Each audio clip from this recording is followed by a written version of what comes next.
Sejam todos bem-vindos a mais um podcast do Instituto Cidadão.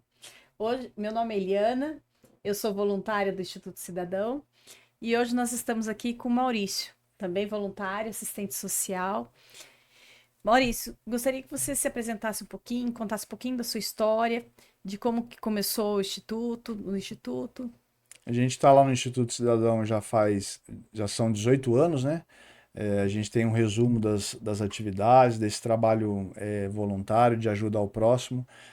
No site da entidade, inclusive, a gente tem várias informações dos projetos realizados nesses últimos anos.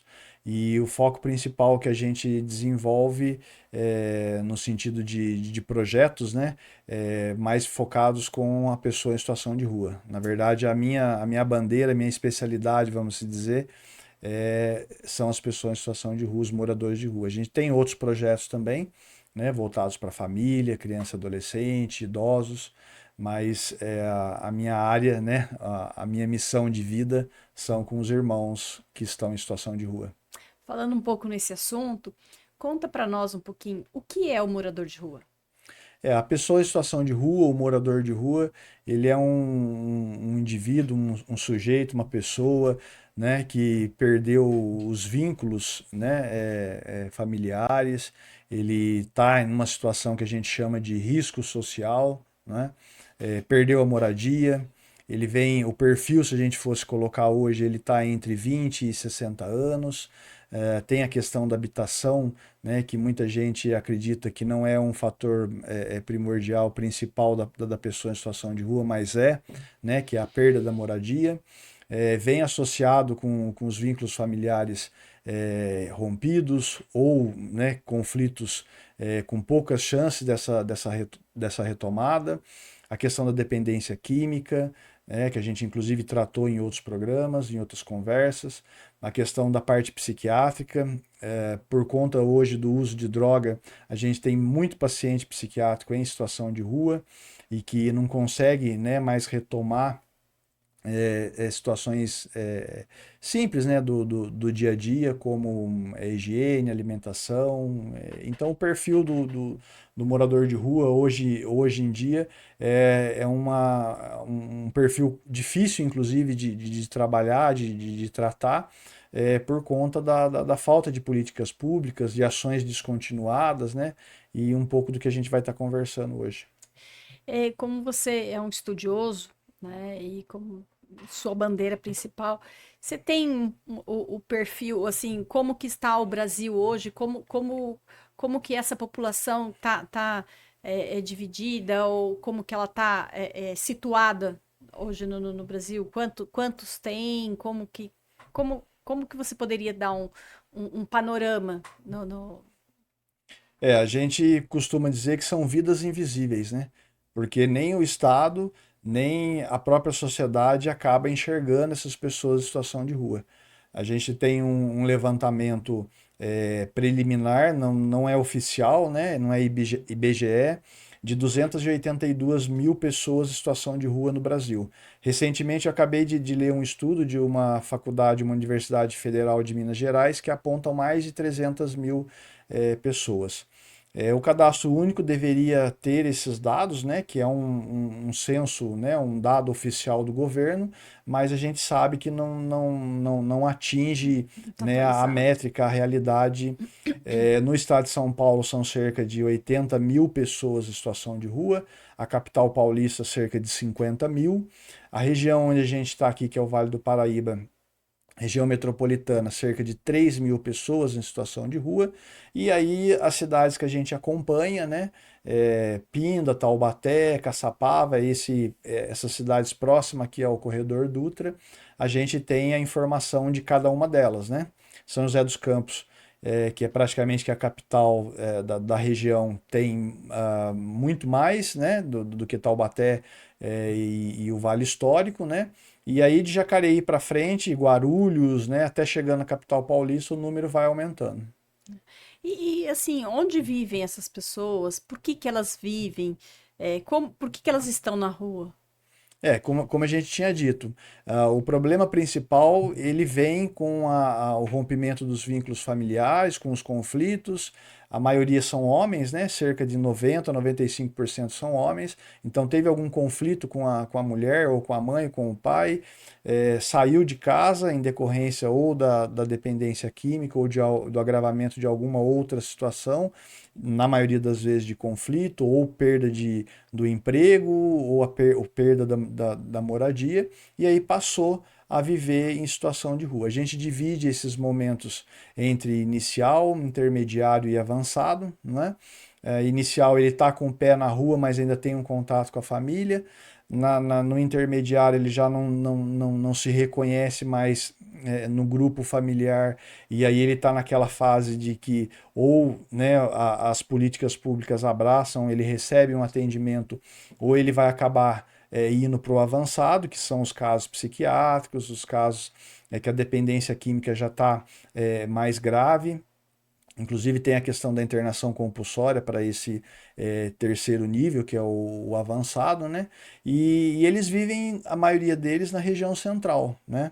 A gente vê isso não só aqui em Taubaté, onde o Instituto está sediado, mas em outras cidades também.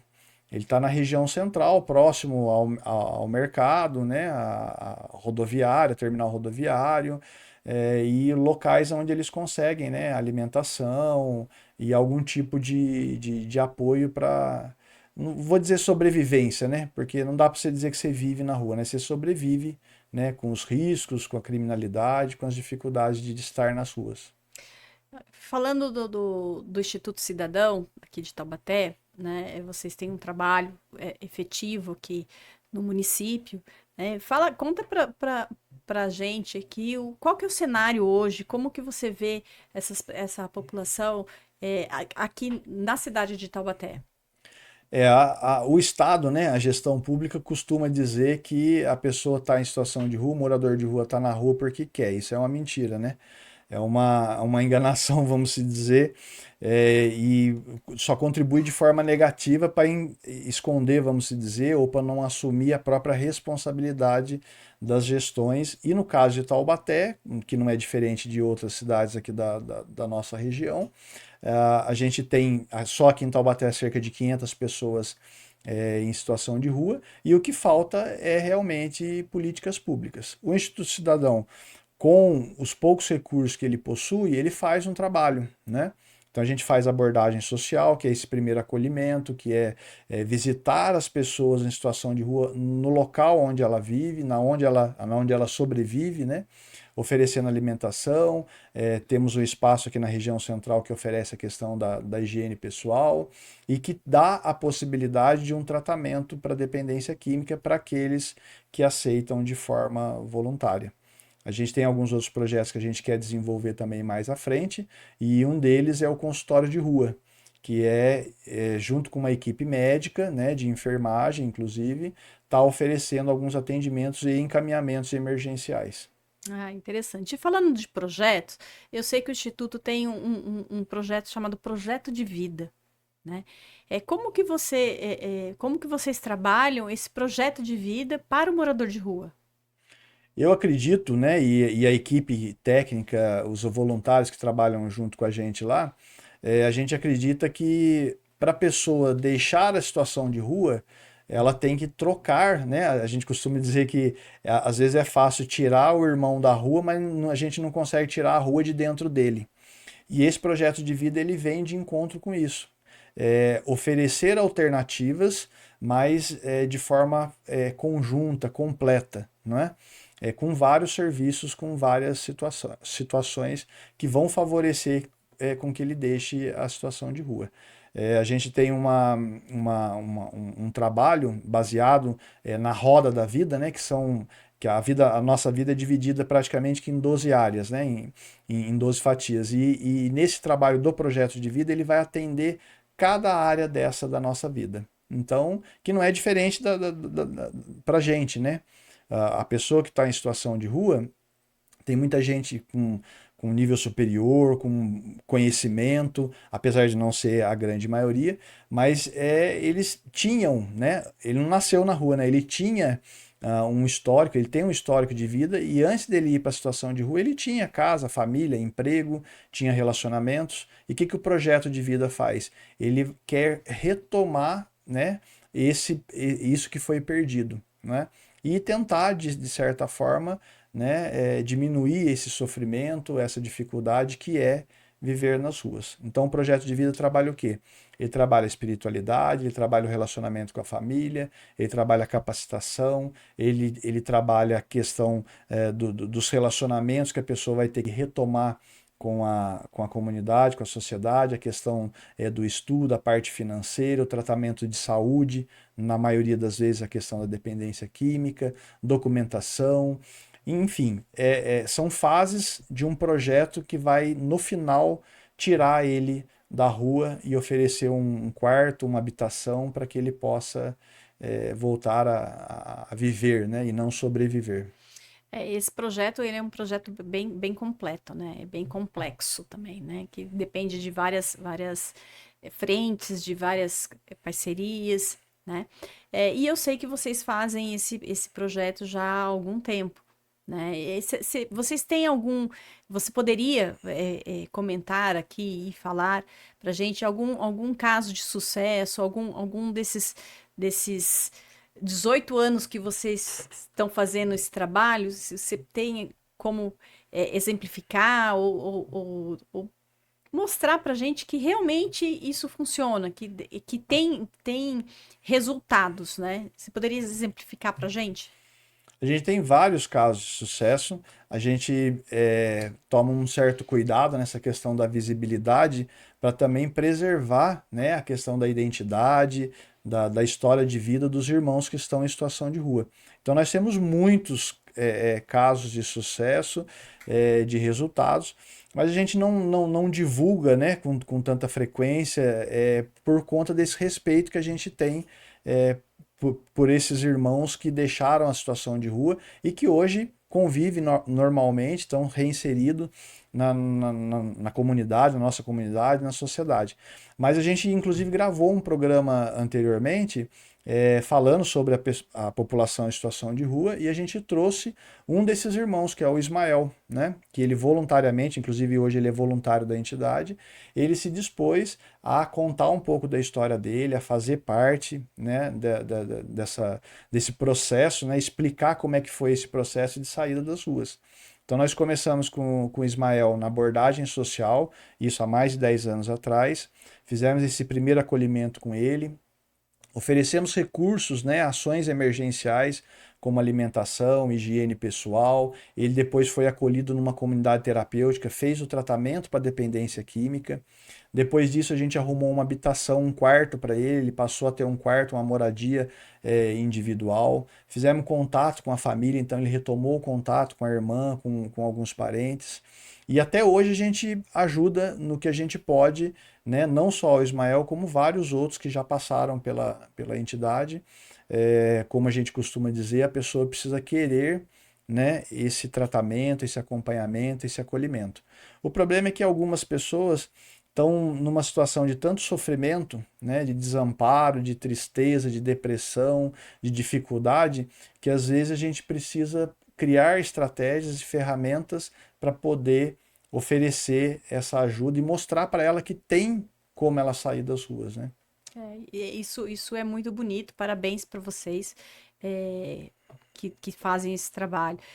E falando nessas experiências, assim, você conhece, pelos seus estudos, algum outro projeto no Brasil ou em algum outro país que tenha esse foco para a pessoa de situação de rua, que tenha algum projeto exitoso, algum projeto de sucesso dentro da sociedade aí, dos países e do Brasil?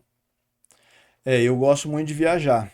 E os mochilão que eu faço, né, por aí, eu costumo parar, conversar principalmente com quem está lá na linha de frente, que é quem? Que são as pessoas em situação de rua. E perguntar para elas, né, como é que é a política pública naquele país, naquela região. Então aqui no estado de São Paulo a gente tem uma cidade chamada Franca, né, que a maioria das pessoas conhece, é uma grande cidade, e que realiza um trabalho, né, inovador na questão da habitação primeiro, né? Oferece possibilidades para que as pessoas deixem a situação de rua e que possam ter um espaço, um lar para poder manter, né, o seu tratamento, o trabalho, ter um lugar para poder estar voltando. Eu conheço vários países aqui da América do Sul que também tem um trabalho diferenciado, né? Na Europa a gente já tem um perfil, né, de política também e de investimento que é diferenciado da nossa região, né, por ser, né, uma região mais rica. E inclusive agora, nesse momento que a gente está gravando esse programa, nós temos um amigo que está lá na Finlândia, né? Inclusive pedi foto para ele, porque a Finlândia, né, aquela região lá, é o único país, né, até agora que a gente tem conhecimento das pesquisas, e que conseguiu erradicar a população em situação de rua. Não tem população em situação de rua em algumas cidades da Finlândia, por exemplo. Mas e como é que eles conseguem atingir esse resultado?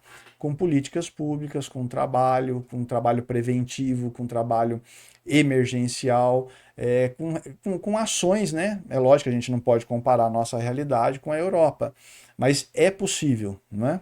Portugal, por exemplo, tem um projeto que a gente trouxe para cá, para a nossa região, chamado Housing First, e que oferece habitação, né, emergencial para que as pessoas deixem as ruas. Então tem muitos exemplos, né?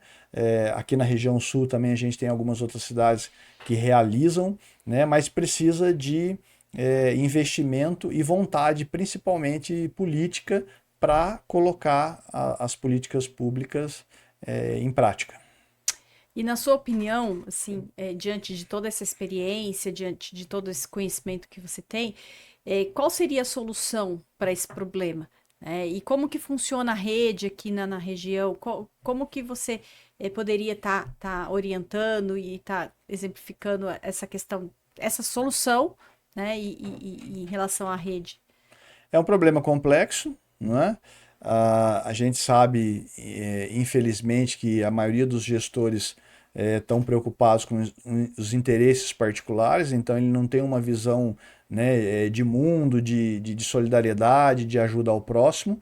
Mas, como a gente costuma dizer, né, nas nossas conversas lá na entidade, principalmente relacionada à espiritualidade, né, cada um oferece aquilo que tem, né, cada um planta aquilo que quer, a colheita, né, ela é Obrigatória. obrigatória, ela vem, né, e a gente vê que falta realmente políticas públicas e principalmente vontade, né, acolhimento para que essas pessoas deixem de viver nas ruas.